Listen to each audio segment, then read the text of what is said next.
Hello and welcome to my patch notes rundown for the 27th of November. This week's update introduces some quality of life fixes to Vorkath and a pretty significant boost to its hard mode drop tables to make it deservingly more rewarding. Without further ado, let's get right into it. Vorkath's spike buy limit increased from 10 to 100. This makes sense considering that you need 99 spikes for the full armor set. The undead giant during the Palace of Power phase is now classified as an undead.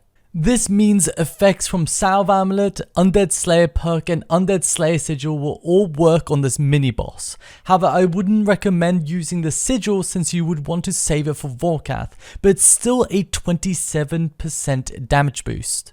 When rejoining the Vorkath instance, players are less likely to spawn on poison pools. A bit of a side note, but I wish this attack was at least telegraphed to avoid having the poison land on top of the players standing and instantly taking 4k damage due purely to bad RNG. I assume the purpose of this mechanic is to zone the arena out, not to punish players randomly.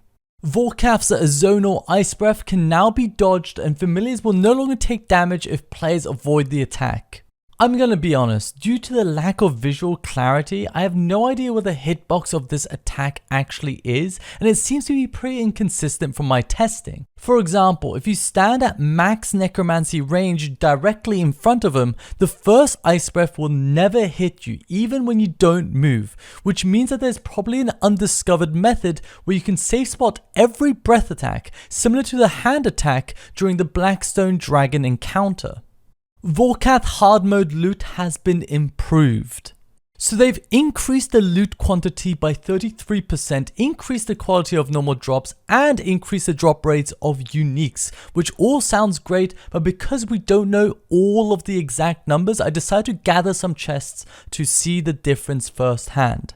I opened 10 chests for both the before and after, and obviously it's not a large enough sample size to be accurate, but hopefully it gives us a decent comparison. The results were pleasantly surprising. Exclusively looking at the normal drops, it's gone up by 272% in value, and that's not even including the increased chance of getting a unique. The Death Scrolls ability will no longer prioritize Zemrugal when Vorkath is present and he has a 90% damage reduction. This made a huge difference to my average kill times, as previously when Vorkath's life points dropped below Zemrugal's, you could end up with a situation where Vorkath would only get hit once by your Death Scrolls, resulting in a 75% damage loss of your strongest ability, losing up to 3000% ability damage during a full living death rotation. This might explain why the last 400k life points of Vorkath felt so slow.